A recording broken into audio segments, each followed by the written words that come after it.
સેન્ટી માટે બરોડાથી આવી છું.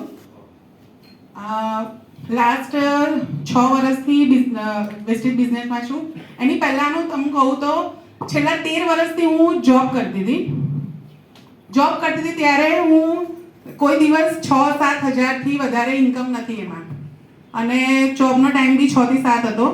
વેસ્ટેજ આવ્યા પછી એ 13 વર્ષ નોકરીમાં જે નહોતું મળ્યો સેલેરી, એ વેસ્ટેજ આવ્યા પછી અહીંયાથી દર મહિને 20 થી 25 હજારનું અર્ન કરું છું.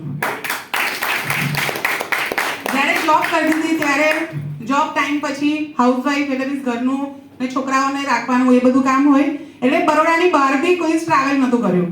અને થેન્ક્સ ટુ વેસ્ટેજ કે બરોડાની બહાર ગુજરાત, બોમ્બે, જયપુર એ બધી જગ્યાએ તો ફર્યા છે, પણ થેન્ક્સ ટુ વેસ્ટેજ કે થાઈલેન્ડની ઇન્ટરનેશનલ ટૂર બી મેં કરી છે.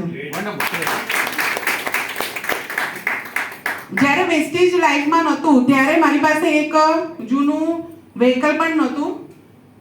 બીજાનું વ્હીકલ લઈને ઘણીવાર જતા હતા જોબ પર, કશે જવું હોય તો બીજાનું વ્હીકલ રહેતા હતા. પછી એક 2 વ્હીલર પરચેસ કર્યું હતું, એ ચલાવતા હતા. પણ વેસ્ટેજમાં આવ્યા પછી, વેસ્ટેજના 1 વર્ષ વેસ્ટેજમાં કામ કર્યા પછી મેં મારી પોતાની કાર પરચેસ કરી હતી, સિલેરિયો, જેનું પ્રાઇસ 5 લાખ છે, જે અત્યારે હું મેન્ટેન કરું છું અને હું જાતે એમાં ચલાવું છું અને બધી જગ્યાએ પ્લાનમાં જઉં છું. વેસ્ટેજમાં આવ્યા પછી મારી લાઈફ એકદમ ચેન્જ થઈ ગઈ છે.